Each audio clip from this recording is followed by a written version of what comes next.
Well, good afternoon, everyone. Welcome out to our weekly training. It's good to see you on the call. It is. We are we're certainly happy you're here. We know that what your education is a key part of your success, and I'm glad to see that you also realize that. You sell what you know, and that's proven over and over again. And that's actually going to be a part of the presentation today. We're going to get into a little bit of that, and you'll see how the education and what you know is really important to your success as a referral partner. Today, we're going to get into needs assessment and how to use that to actually make more money, to make your residuals go higher. So let's take a look at why you need to do a needs assessment. When we talk about this to individuals, we sometimes get I've been successful for years without doing this step. So why do I need to do it? Well, why don't we define success? Is success in your mind a 20% closing ratio or a 80% closing ratio? Is success pulling a lot of doors and maybe closing 1 out of 10? Or is maybe you have a higher goal that you'd like to achieve? Doing a needs assessment will actually help you achieve a higher closing percentage. I work off volume. I sell more deals on price. Well, price may sell cars, but we're not selling cars. We're doing point of sale with credit card processing. And if you think that you're going to just sell more off of being the low price leader, you're never going to make the money you need to do. Never make the money you need to make. You cannot continue to walk into a site and say, if I meet or beat your price on processing, will you do business with me? At some point, you can't go any lower. At some point, you have reached the bottom of what you're going to be able to sell. So doing a needs assessment allows you to not just work hard and make less, but you can now work smart and make more residuals. And we're going to show you how that is. And we're going to show you the results that we've been seeing in our referral partner channel that back up these statements. Numbers don't lie. So what we've done is analyzed some of our credit card ISO agents, people who are traditionally credit card ISOs and not traditionally point of sale guys. So let's take a look at what the average ISO deal looks like. It's going to be 10 cents and 10 basis points, has an average monthly volume of about $86,000. That's pretty good. The residuals on that average at 224.26. So that's the average residual that our credit card ISOs are making. And what we did is we analyzed 10 different ISO deals to come up with this. So we took a broader definition.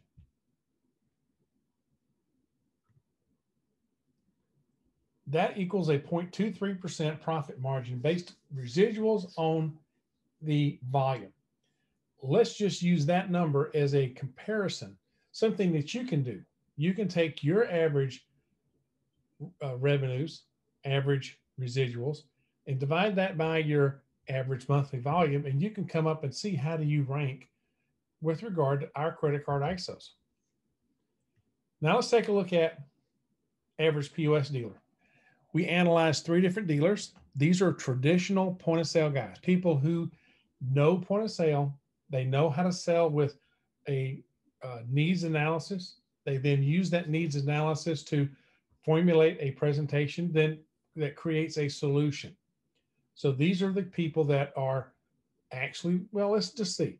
We think they're more successful. Let's let you be the judge of that. So this particular dealer averages 15 cents and 20 basis points. And they do the steps of the sale like we teach. Their average processing volume is actually less than our credit card ISO guys. I know this dealer, he has a lot of smaller pizzerias. Doing 65,000 is an average. But look at the residuals. They're much higher than the credit card ISO. And in fact, he's at a 0.54 credit card to residuals to processing number. So he's over twice the amount, over twice the profit based upon how much volume they're doing. 15 cents and 20 basis points makes a big difference. And what he's doing is selling the solution. He's selling the point of sale and the services along with the credit card processing as a whole, as a bundle, as a solution. He's not leading with credit card as much as he's leading with the solution. There's the big difference. Let's look at dealer number 2. This one averages 15 cents and they average 25 basis points. That's their average. Their volume is high, 125,000 a month. That's pretty good volume. And you can imagine their residuals are also very high, almost $700. Their profit is at 0.55%, which is the highest that, of the comparisons that we're going to do. This particular dealer is in a top 5 market that has also been hit really, really hard with the COVID lockdowns. But they continue to do business. They continue to do a good volume. Dealer number 3, 11 cents and 12 basis points. I'm going to stop here and give a little background. This particular POS dealer initially started off with the idea that he had to be the lowest in the sale in order to get the deals. He had a lot of deals that were at 5 cents and 5 basis points, not making very much money at all. And that's what drug his averages down. He has since seen the value of what we're teaching and is now selling the solution as a whole. And his deals are now averaging 15 cents and 25 basis points, which is now bringing his average up. His average volume is 63,000 a month, and his residuals are still higher than the ISO deals. He's at 285 and nearly twice the profit that a ISO would make. So I point these out so that you can see there is value in doing what we're doing, what we're talking about, taking the needs analysis and then formulating a solution based upon that. So why do the needs analysis? Well, it eliminates competition because your competition is not going to do this. They just don't. And that makes it where when you're doing the survey or the needs assessment, that customer you're talking to is going to then start thinking, well, do I have problems that I can solve with this solution?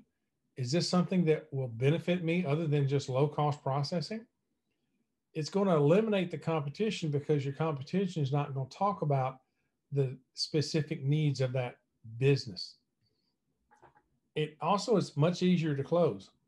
Seriously, guys, I've had customers ask me closing questions based upon when I've done these steps correctly. They'll ask me, when can I get this installed? Can you do this training on next Thursday? Can we get this installed by the end of the month? It's much easier to close when you're doing a needs assessment and the solution selling. It's also easier to retain the merchants. If you get your customer and the merchant involved with the system, if you get them using the delivery management system and you get them using the scheduling and time and attendance, you get them using the different features and the modules within the software, it's going to make it extremely hard for a competitor to come in and pull that system out because they're not just pulling credit cards, they're pulling the entire solution. And that makes it easier for you to retain your merchants long-term. Plus, you get 2 to 2.5 times more profit. So why work harder when you can work smarter? Pulling doors is a really good thing for credit card guys. They're known for doing that. So continue to pull the doors, but learn how to do a needs assessment and you'll get 2 to 2.5 times more profit by doing so. So let's now take at which one do you want to be? You want to be the low cost guy, or do you want to be the person who actually earns a higher income? So let's look at what a needs analysis is and how to best use it. You need to ask questions that start the conversation with the merchant, that uncover the problems that they have within your business. Understand that they all have problems. You just have to uncover them in a professional way. You want to expose those pain points, those things that are really causing them a lot of problems that you can address with a point of sale system. That you can then create that solution that they're willing to pay for. You want to be able to earn a higher residual income by doing this. You want to be able to add 5 to 10 cents per transaction to the sale in order to justify the total solution that you're offering. So let's start by knowing the numbers. This will help you make you a little more confident going in and having these discussions. So we're going to talk about labor cost, food cost, and bar cost, which are beer, liquor, and wine. All three different ones have a different cost involved. So you want to look at labor cost first. Bar and quick service need to be 20 to 40%. 20% for a bar and a quick service.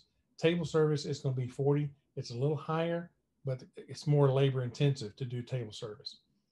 Food cost is between 45 and 25. 45 for the quick service and 25% for table service.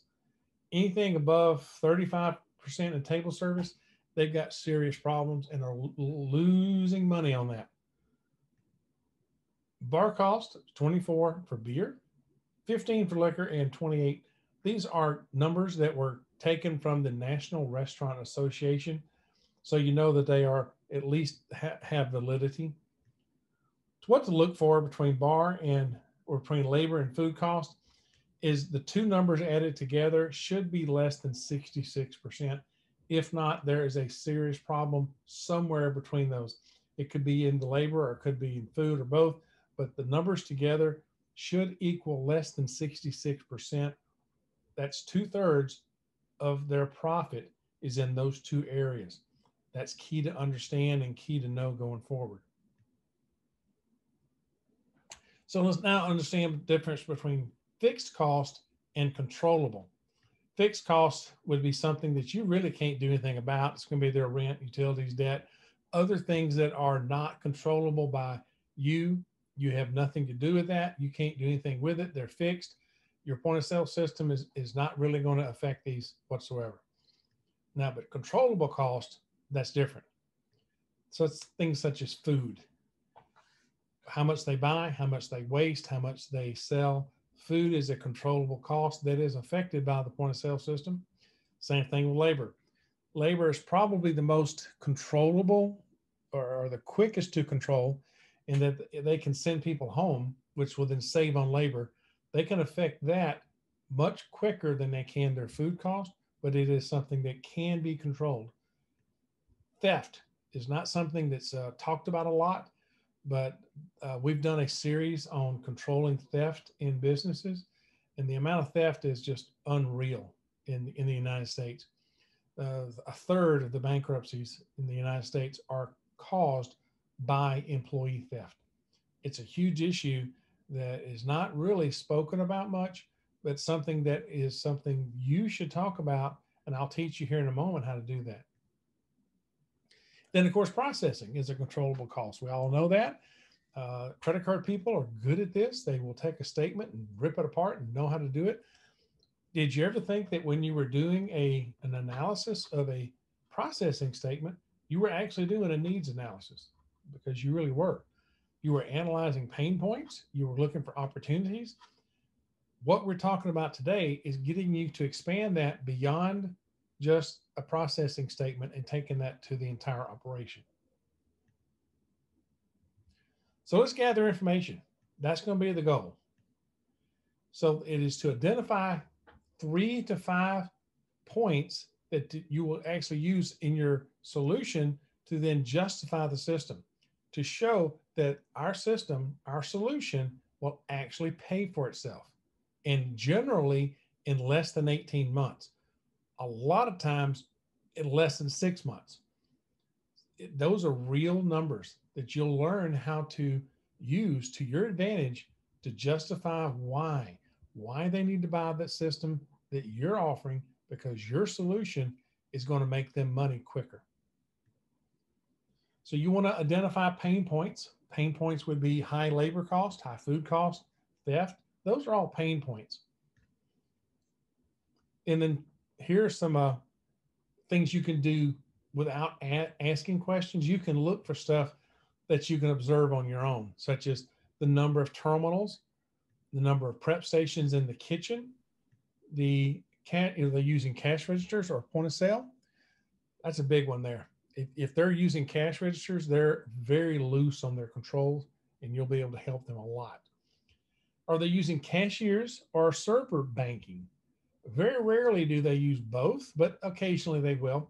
So identify if it's a cashier system or server banking. Do they have a hostess? Do they use hostess seating? Do they have multiple dining rooms? Are they upstairs dining, outside dining, one level dining?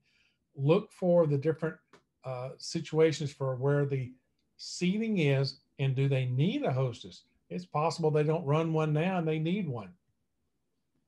Bar operation, do they have one? A lot of restaurants don't. Some do. Some have outside bars, upstairs, downstairs, all the above.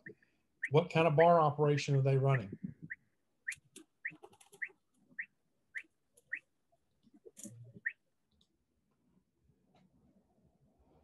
Do they run a double or a single drive-through? We handle both, but it's a matter of what you can observe and see how they're doing that. When you're getting into the double and single drive-through, look for which window is the one doing the ordering. Not all operations do it the same way.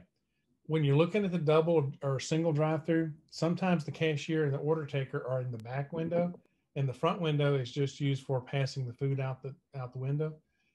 In other operations, the order taker and the person passing the food are the same person, and the cashier is the one in the back. So just observe that.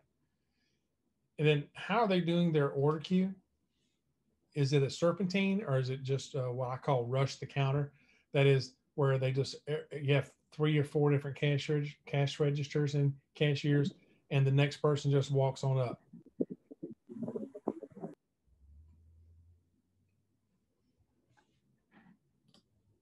And then do they use kitchen displays or printers or both?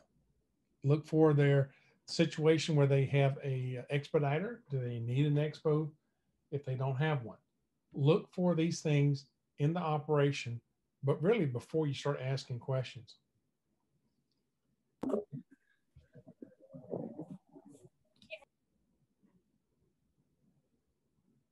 You want to find out their annual volume. Sometimes they're a little guarded on this, but it will help you in determining the number of customers and the number of turns that they do in their restaurant. You're going to want to know the number of servers. That's key. The number of servers will then allow you to know how many terminals they need. The average is 3 to 5 servers per terminal. So if they have 6 servers, they're going to really need 2 servers, two terminals. If they have 10 servers, they really need 2, if not 3 terminals. If they're a busy restaurant, they'll need 3. But knowing how many servers they have will help you determine how many terminals they need. And then their average ticket. You'll need this for a return on investment type of calculation for table turns, as well as how many more guests they can get through a line, through a front counter or a drive-through. That you'll look for ways to increase it by just one ticket. If their average ticket is $10, you just increase their daily revenue by $10. What does that do for them? Well, if they're running a 40% food profit, a $10 order is $6 profit. So those are the calculations you're going to use Once you gather this information,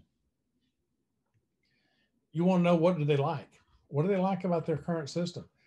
They may actually have a decent system that is just not being utilized properly. So what do they like about it? You want to make sure that you can emulate what they currently have and currently like. And then what do they want to improve? I don't ever ask them what they don't like. That's a negative. I want to ask them, what would you like to improve about your current operation or your current system? And that gets them to thinking about, what I want to change? What could I do? What is possible with a new point of sale system? And then you want to know their labor, food, and bar cost. And you hope that they know them. Sometimes they don't, but you hope that they know them. And if they're running a high numbers here, then you're going to look for ways to just drop it a little. You don't want to get into a return on investment where you're going to have double digit savings. It'll scare them off. So just look for, get these numbers and look to where you can increase them or make them better by a half a point to 1 point. With their current system, you really want to know the age of it.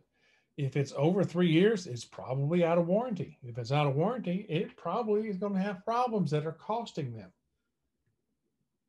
Is it leased? One of the requirements to qualify as a customer is the ability to buy. If they're leased, they don't have the ability to buy unless they're willing to pay that entire lease off.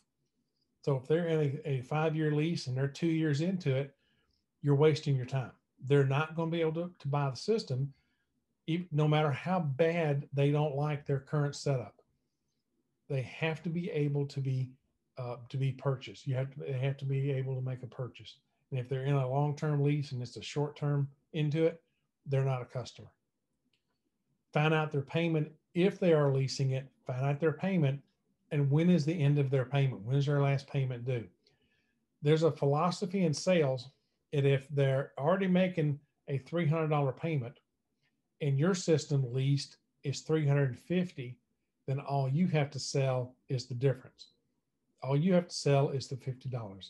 That is one way of looking at the reason you want to have, you want to know their payment, their current payment. It's just, you have to sell the difference. That's all. Makes it easier. They're probably having service issues. That may be why they're talking with you. The good news is, if they get a new system, they're under warranty. So their service issues probably go away with a new system. Are they running soft beverages? That is, do the servers fix the soft beverages, or is it in a fast food restaurant, does the customer fix their own? You want to know, how are they running soft beverages? Discounts and voids need to be controlled, so you'll need to understand how they are doing that. Coupons, they are the legal tender that is printed by that restaurant, and you have to treat them as such. That is the only way that a business can print their own money, is by printing coupons. Find out how they're controlling them. Do they use coupons? Some businesses are more coupon heavy than others. I think of fast food and pizza are coupon heavy. Table service, not so much. Find out what they do with coupons. And of course, processing costs. We're not leaving that out. Do a statement analysis. Let's take a look at it. What are they paying now? What fees are they paying now? Don't just do the how much their per transaction fee is and their basis points. Start looking at the extra fees that are added in by this processor. It could be where they hide the profit for the other ISO. Look and analyze it just beyond the transaction and basis points. And then ask them, well, what do they perceive? What are their perceived problems? What other problems they may have? Whether they're real or not, they're real to them.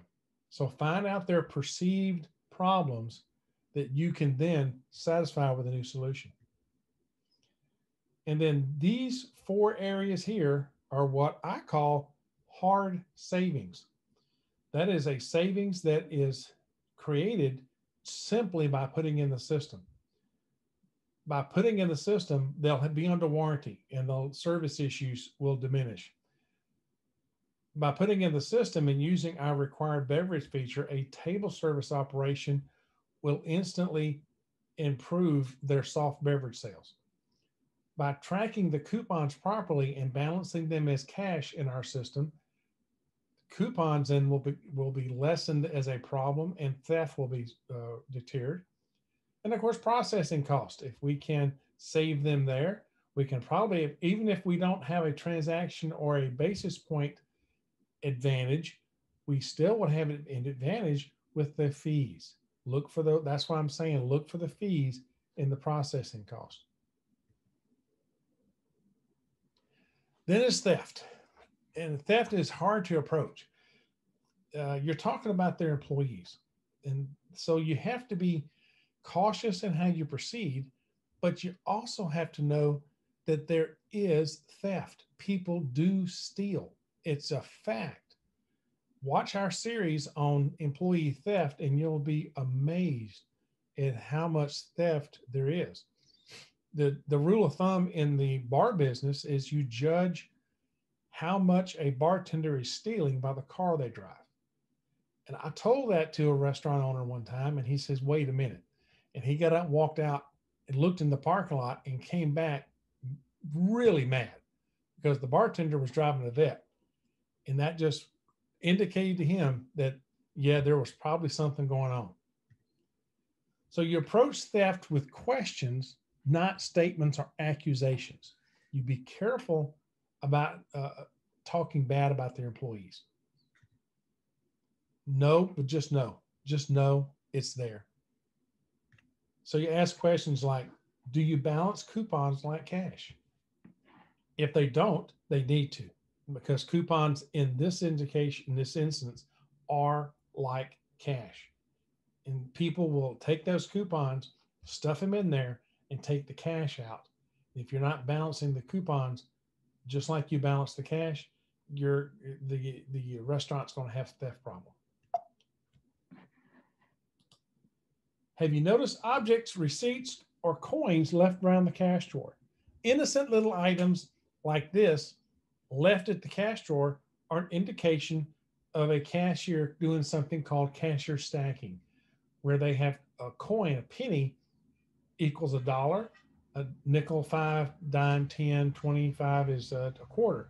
And that's indicating to the cashier how much money they have to pull out before they can turn in their till, because they've left that stolen cash in the cash drawer. It is a real thing. And I've seen and I've caught a lot of thieves just by noticing objects, receipts, and coins that are left around the cash drawer. So is there a calculator by the cash register? You can also expand this to mean, have you seen cashiers using their phone at the cash register? You don't need a cashier with a phone, a cell phone. You don't need a calculator by the cash register. I mean, for goodness sakes, you have a cash register that does the math. You don't need a calculator. If you do, you probably have a thief. How often do you audit guest checks? You ask this and you will get a blank stare.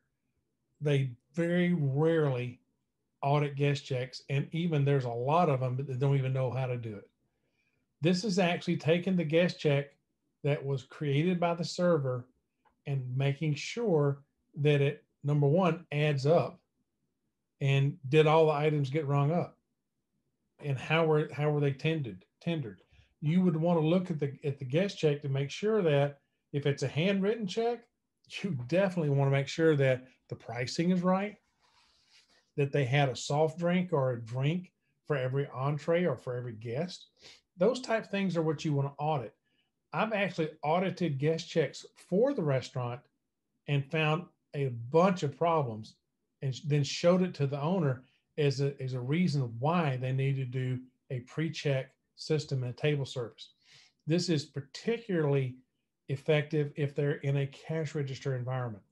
Earlier, I told you to ask or look and observe to see if they have a cash register or a point of sale system. For sure, if they have a cash register, ask them how often they audit their guest checks. You're probably going to get a blank stare. How often do they inventory the bar? If they think they have a problem with a bartender, they will inventory the bar every shift. So you be prepared for that answer. They could be already worried about it and inventorying every shift. Every day is very reasonable. Every week is not so good. But you want to find out how often they're inventorying the bar. So that indicates to you, do they already believe they have a problem? So do you have cashiers that always balance to the penny? Most business owners think that that's a good thing, that the cashiers, this one is so good, they're never late, they're always here, they're always on time, and they always balance to the penny. And I'm telling you, that is a problem cashier. What will happen is the cashier will be short one day and they'll put money in to make it balance. But the next day, they're stealing from you and they're balancing to the penny every day. A cashier who's doing it legitimately will be off on occasion. They will never balance to the penny every day. If you have one that does, you have a problem. You want to do all of this, these questions and these conversations, you want to have all this in under 30 minutes. It's not that long. We've been going now for 31 minutes and now 32 minutes. So it can be done. If I can teach the class in under 30 minutes, you can do the survey in under 30 minutes. You want to come back another day for the solution. You want to make the presentation on a different day if you can. A lot of credit card ISOs are used to a one call close. That's not how you do it in the point of sale business. I'm sorry, but it's a little more work, but you're getting 2 to 2.5 times more money by doing it this way. So yes, you want to come back another day and do the presentation. You kind of want them to, you want to set the stage. You want them to be anticipating you come back. You want them to be looking forward to it. You'll want to leave some of the questions unanswered. I will get questions from restaurant owners saying like, can you really help me with this? Is this possible? Can we do this? And I'm like, well, let's leave. Let me go look at this. I'm going to go work on it. I'm going to come back and then we'll discuss it at that point, but I feel pretty good about it, but let's leave that for our next meeting. And I get them looking forward to us coming back and presenting the entire solution. So you want to leave with that appointment to return on a different day so that you can present the solution. You got to remember, these guys are hard to get their focus to be for very long. 30 minutes is about it. It's about the max of it. And then they're concerned about, is the kitchen getting prepped ready? Are the tables ready? There's a lot of things going on in their mind that after 30 minutes, you've probably lost them. You may actually lose them quicker than that, but for sure in 30 minutes, you're going to lose them. So you want to keep everything into those 30-minute blocks or less. So the next time you come in, you're going to bring the solution. You're going to have the answers to all of the questions at that point, and you're going to be the hero. By the time you're done with the presentation and the return on investment that you're going to do, you will find that they will be asking you to put the system in. It is that clear to them that they really need what you're offering. So let's take a look at what questions that you might have. I see there's a question. Is there a coupon report on the closing? Yeah, it's balanced like a tender. So there is a coupon section on the closing report. In fact, there's coupon reports that you can take, discount reports, all those different things that can be on the closing, yes. For more information about Aldelo and our products, you can always call us at 800-801-6036 or email us at sales@aldelo.com. If you have a support question, email support@aldelo.com, or you can check us out at the family of websites that we have, Aldelo.com, AldeloPay.com, and the Aldelo.express.